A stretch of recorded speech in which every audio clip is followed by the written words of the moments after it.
Thank you very much. Bear with me a little bit. Allergies are taking place today as well. I'm pleased to see you all here today. I'm pleased to see my council members back here as well.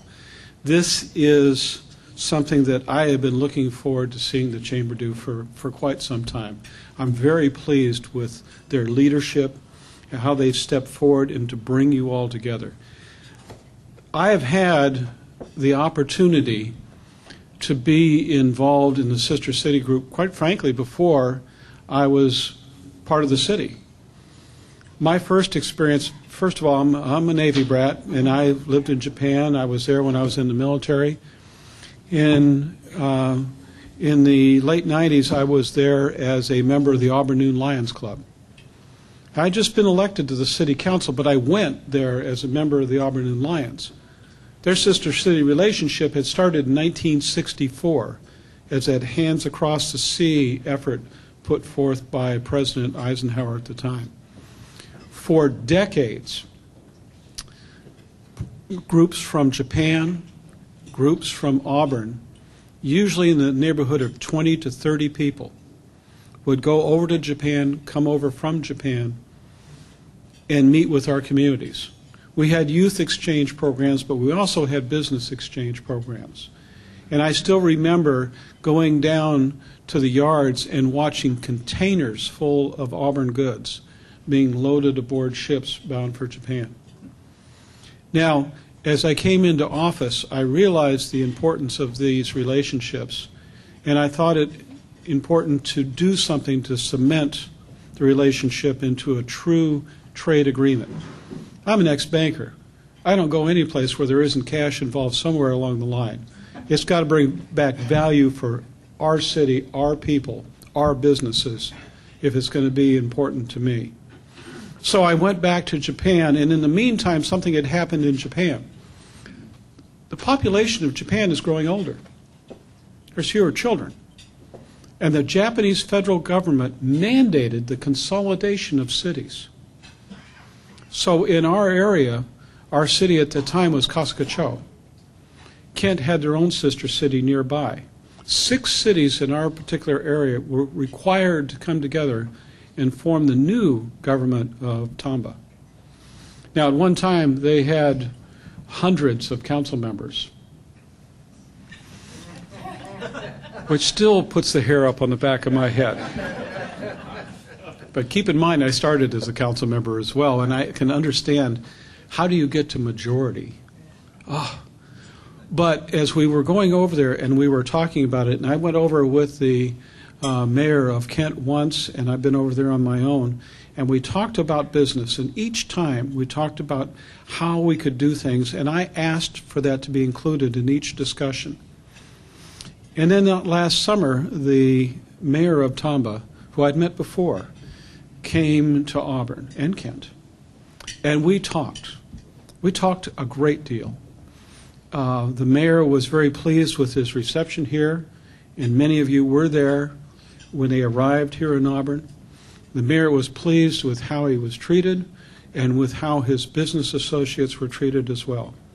Later in the year, I had the opportunity to go back to Japan, and we talked again. The mayor was excited about the possibility of setting up this new agreement, which included trade and education. We brought somebody from Green River Community College to talk about a campus in their area. And I'd never forgotten from the very first day that my concept was, we're not talking about trading in Tamba. We're talking about trading in Japan, about opening up a nation both ways. So we were going through a series of meetings, and I'd been to some of the factories that are in Tamba. Tamba, by the way, is the health food capital of Japan. We had a wonderful Japanese Japanese grocery store here for generations. It burnt down. Tamba is the health food center of Japan. Can you imagine that relationship? Masami's going to show you some examples of some things that are done in Japan. One of the other examples I had, 2 little things. The largest producer of fishing gear in Europe is in Tamba. They have one small outlet in the United States in Brooklyn because of relationship, and nowhere else in the United States. As we went on this trip, the president of the Auburn Noon Lions went on the trip with us. Now, he's a wine connoisseur. I'd never seen a wine suitcase, and there's a special name for it that I don't understand, but he had his bottles in the plastic stuff and the glasses, and everything was at the certain temperature. And we were talking to some of our counterparts there, and they talked about their wines. Their wines come from Europe. They didn't even know that wine was produced in Washington. And he brought out his bottles as samples. And they were, I don't know if they were shocked, but they were very pleasantly surprised at the quality of the Washington product, which they had never heard of before. Opportunities.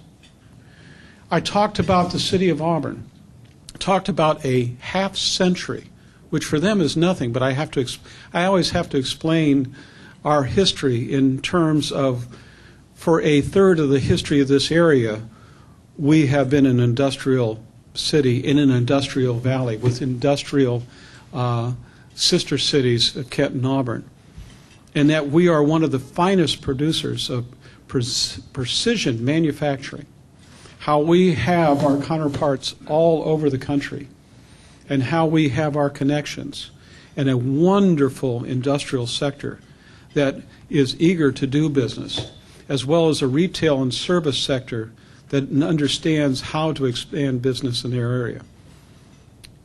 And the Japanese had listened at every one of my visits, and we went into a meeting, and we sat at a table, and the Japanese started to talk.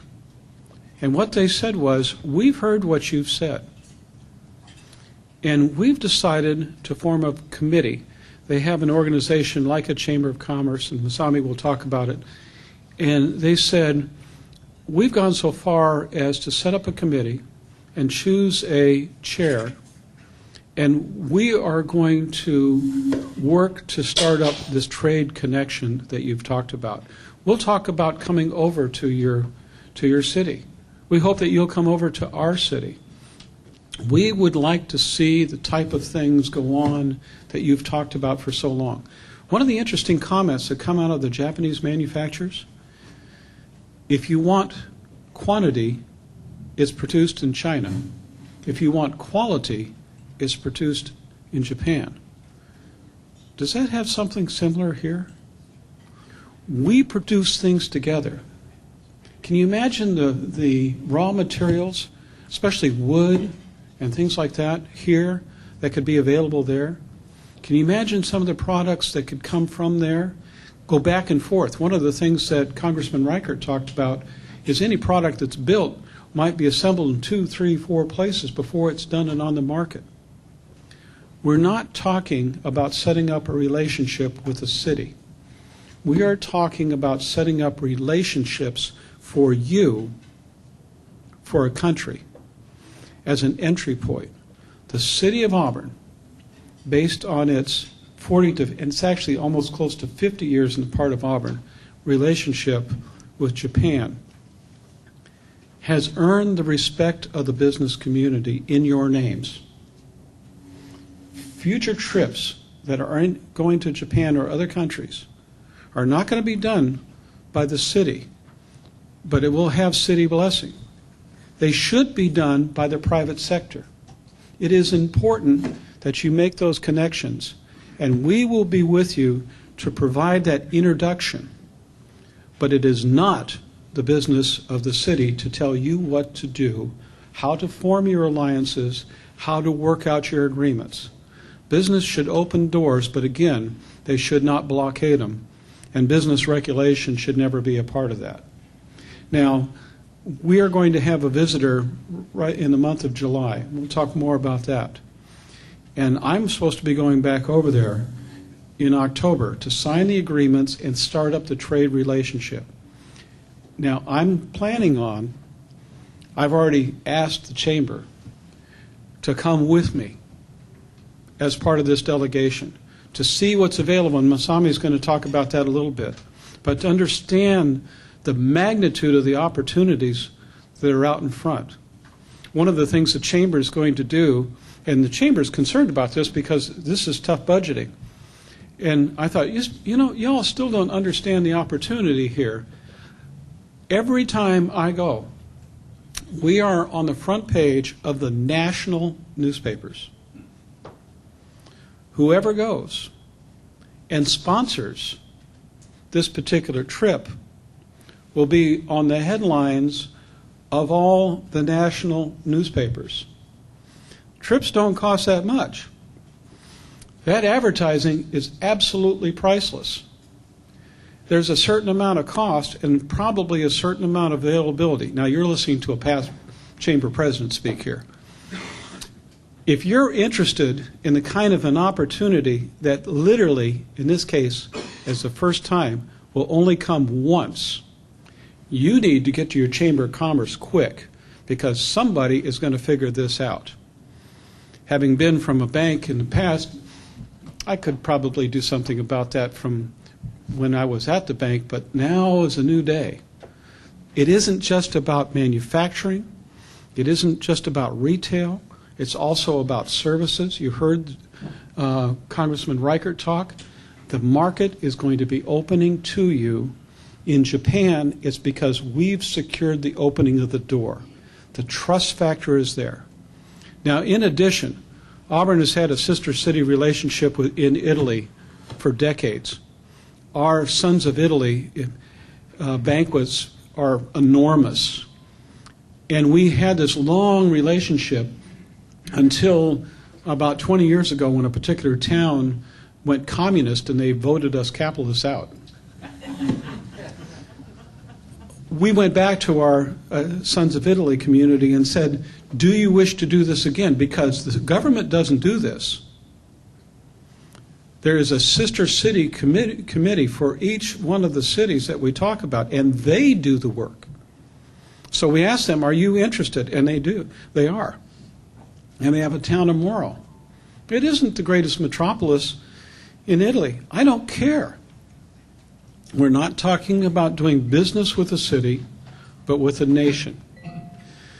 I've been working with the Korean community for over a year now.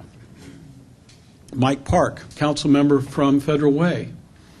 They have had a sister city in Korea for generations. And we have a significant Korean community here. If you doubt that, go to the White River Presbyterian Church and look at the services that add up to 800 right now.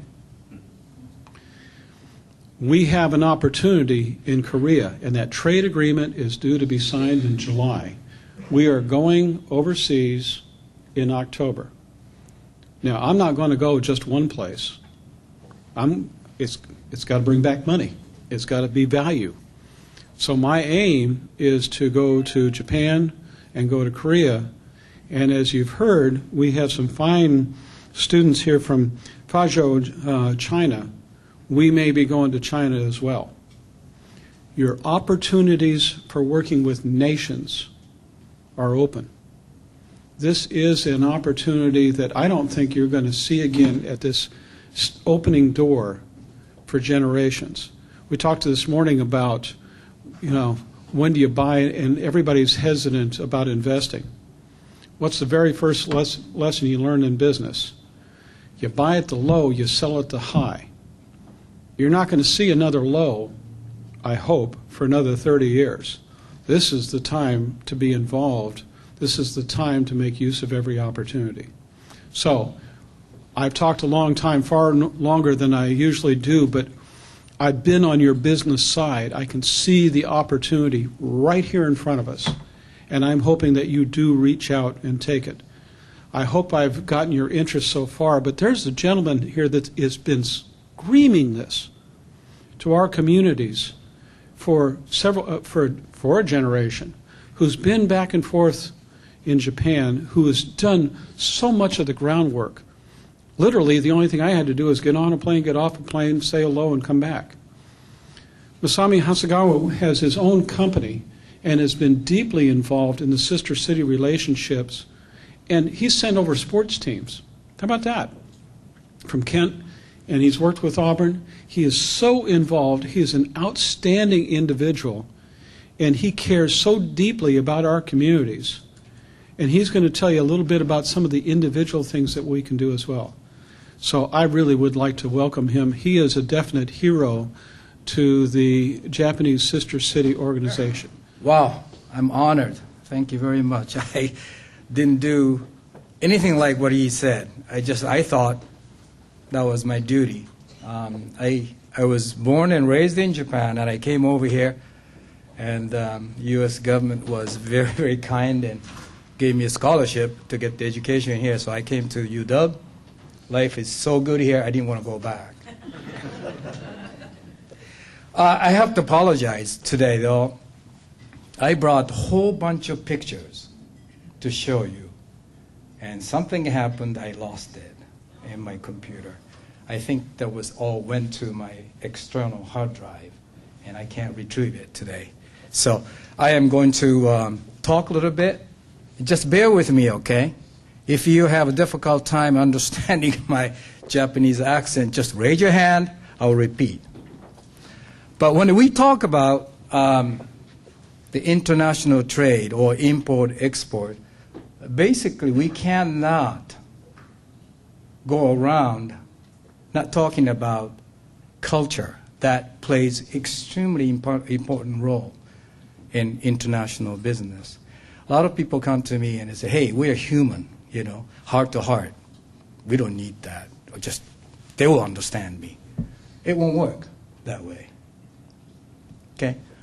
Now, the mayor and Chamber of Commerce, everybody's working together to set up the tool for you to use to initiate the business with Japan or China or Korea and Italy. Just like you're giving the vehicle. But if you don't know how to drive that tool or equipment could be fatal to you. So many American companies today, as of right now, fail to deal with foreign entities, the people and the culture, because the lack of this cultural sensitivity. I will be talking about what we can do with our sister city in Japan, possibly Korea and Italy. But let me, if you can allow me to, let me talk a little bit about what is needed when you are dealing with foreign market or people. Right? We are very comfortable in the culture that you grew up with. The culture is just like air and water. We don't really feel it. We don't see it. We don't smell it. But we live with it. Right? Unless the water gets really dirty and toxic or air gets so polluted, we don't even think about that. Culture is not that far from this. Okay? But culture can mold you to a more monocultural way of thinking. This works here. I feel good about this. Therefore, the guys in Japan or China or Italy, they should feel the same. And we Americans are very, very guilty about this. Why? I was just going to show the pictures. But why those car makers in Detroit didn't sell a thing in an offshore market? Japanese road is this wide, and then here Buick was wider than it, right? And the gasoline those days, they cost probably 3 times as high as the United States, and here you are trying to sell the car that drives you only 10 miles a gallon. More than anything, somebody did mention a Kmart, the failure in Singapore, right? They do the study. If Japanese are driving on the opposite side of the road and they try to sell the car with steering wheel and the wrong side, that's not them wrong. We are the one trying to sell something that doesn't work. And in Jeep Cherokee, had a little bit more imagination. They changed the steering wheel They say, hey, Japanese, come on, buy ours. But the wipers didn't move. So, come on. We do a lot of things like this. Q-tips. Johnson & Johnson spend billions of dollars going to Japan and say, hey, we have the market here. Didn't sell. Why? Deodorant. You know? People go there and, oh, hey, Japanese, hey, this is the civilized way of living, you know? You have to use deodorant before you leave home. Didn't sell. Why? Because physiological, anthropological differences between the Caucasian race and the Asiatic race, particularly, I don't say every Asian, but I know Japan, so I'll tell you, that we just don't have, we are not built the same way. We don't have the gland that secretes that cause of the odor. So you try to sell something that they don't need, definitely you cannot force them to buy. Right? So, culture is extremely powerful. The way you eat. Oh, I was going to show you some picture of live octopus, squid, or ugly red color earthworm. But some part of the world, that's a delicacy to them, right? I went to very close to North Korean border in China. They eat the silkworm. Oh, that was tough. It's a delicacy to them, right? So the big problem of us going to a foreign country, or foreigner comes to here and then we have this knee-jerk, the phenomena here, the reaction. Immediately you react to, ooh, yuck, it's not for me. But think about this. When you go over there with your favorite stuff, or whatever makes you feel comfortable, they might have that knee-jerk reaction and say, yuck. Right? Don't do this. Try to learn. If you want to be in import and export business, you are going to inevitably deal with foreign culture. So when you see something different from what you know, try to discipline yourself to describe the difference rather than interpreting with your own cultural yardstick. Then you can go extra miles. They see that, your effort. Sincerity. Not because Mayor is here, I tell you this. I dealt with a lot of politicians from Japan and from America here. This Pete, why he's he had such an impact in the last trip in Tamba, is that he's sincere. You know, a lot of people try to be so friendly and I just say, oh, I love sushi, or I love this, that. But sometimes it's corny. You can't go just try to act. You have to have the sincere interest in the differences that you find in culture. If you are sincere, they will tolerate and they will appreciate your effort. Okay? So, Ronnie's sitting somewhere. I've been always encouraging him.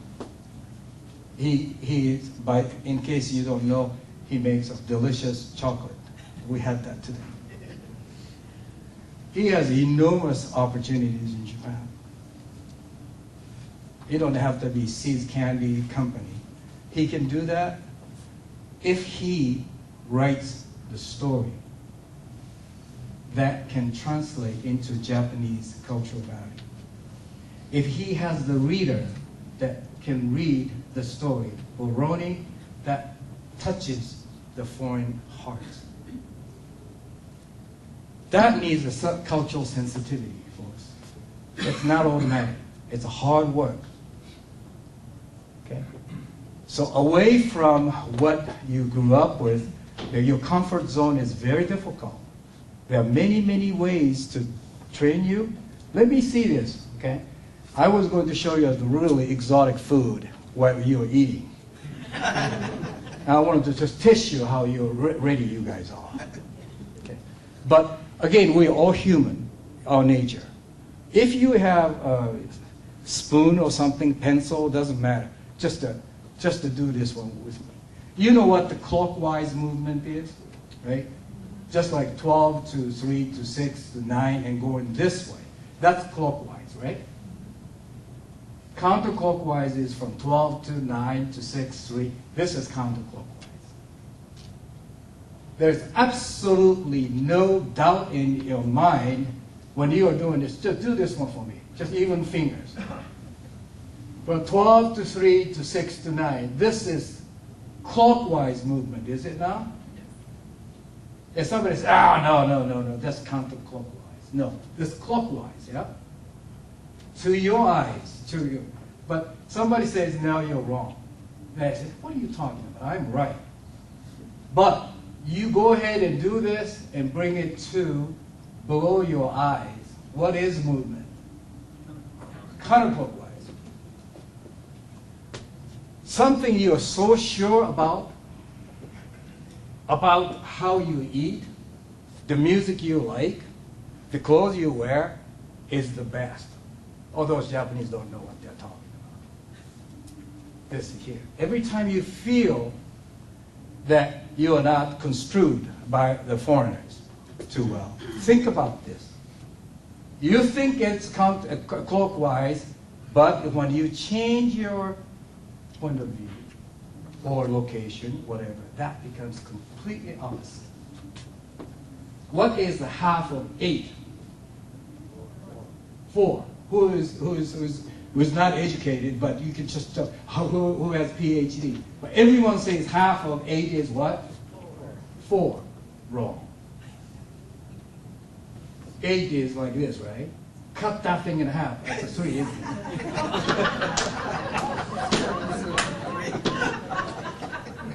it? The international business is like this. No. We're talking about mathematics. 8 divided by 2 has to be 4. Who said that? Right? No. Some people might just cut that symbol to 8 and that's 3, isn't it? Turn around as a W. Some people might see the female boobs. We don't know. The culture decides how you want to deal with that assignment. Right? So you cannot say, this is it. This works here, therefore this works in that market. Extremely important to be humble and just avoid that knee-jerk reaction and make the room. One time I went to a Zen temple. Cocky enough, I went to the master here and said, hey, Zen master, I'm studying in America and I want to learn more about my culture, so teach me. And he said, sit down, son. Was a teacup there, almost full. And he tried to pour. I said, what do you mean? I don't want to drink this one. But he continued to do it, right? So tea overflows. I said, hey, stop. You can't put any more than that. He said, son, your head is about exactly same as this teacup here. Your head is full of preoccupied notion. No room to learn something new. So don't ask me to teach you. Empty your cup if you want to have a new knowledge. Oh, wow, I became humble. Same thing here. Okay? You've been in business for a long time, and then you can take the classes to learn about international transportation, banking, and all those things. And he says, I know, I'm ready to deal with foreign country. Make the room in your head and say, hey, here's the room. This is for the avenue for new possibility. Unless you have that, you can't deal with it. Okay?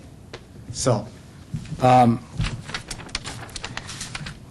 Diona was really kind. You can see if you can take a look at the handout map of Japan, the Tamba City is located in the very center of their economic regions. The Hokkaido Island is big there, but if you talk about Tokyo area, Osaka area, Kobe, Nagoya, all those major economic zones, the Tamba is right there. And I brought, again, I'm sorry, I can't show you, but the highway system is extensive and very, very good over there. And then the highways is coming right into the city of Tamba. And Tamba is only 1 hour away from Osaka and Kobe, where the combined population is probably 11 million. It's second largest economic region in Japan. So you talk about Tamba alone, the population of only 80,000. So you try to sell everything you want to sell in Japan.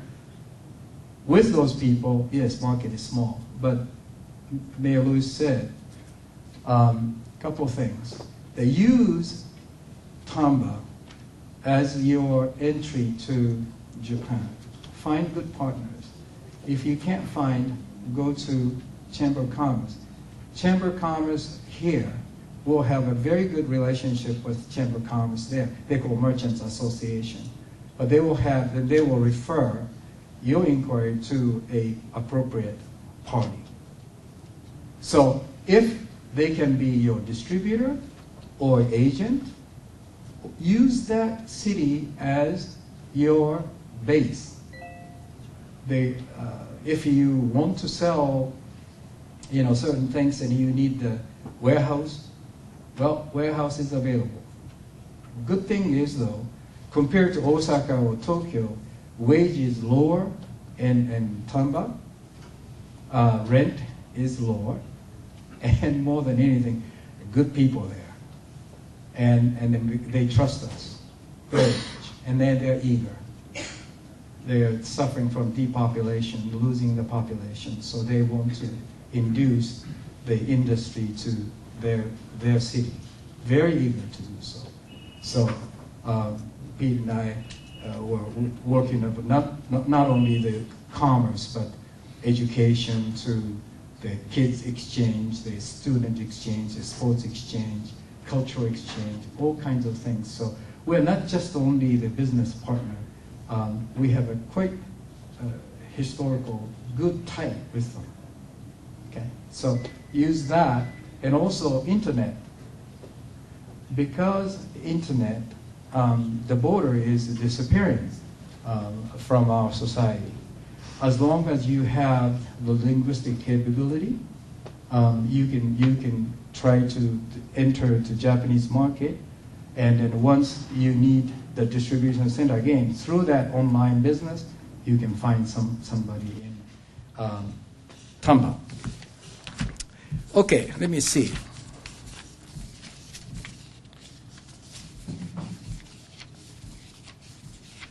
Oh, this is an interesting one. Zebra, right? Is this a white body with black stripes, or black body with, what did I say? Yeah, whichever. What do you think? Is this a white body animal or black color animal? Both? I think it's a horse with stripes. If African people see this, they think it's white horse with black stripes. North Americans, majority of us think it's a black with white. So, again, culture is a strange thing.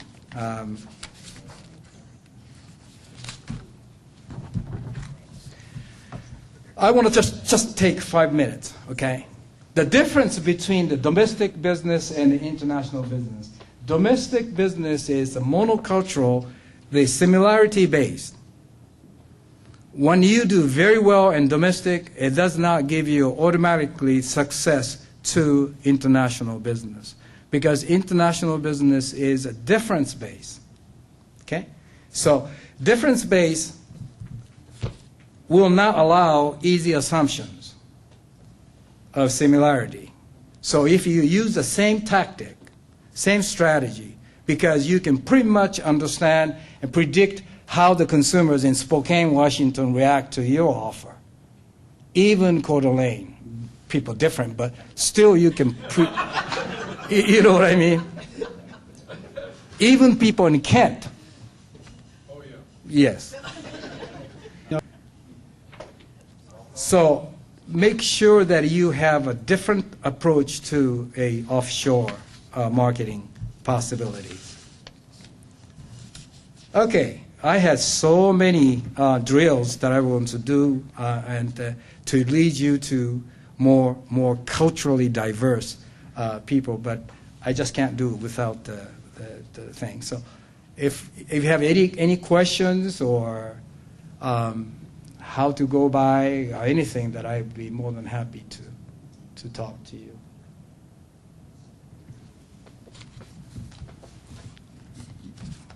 How many of you are really interested in selling or in Japan? Again, the mayor said this.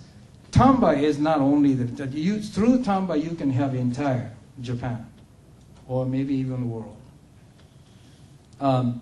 How many of you are more interested in selling to Japan, or how about how many of you are interested in bringing the stuff from Japan?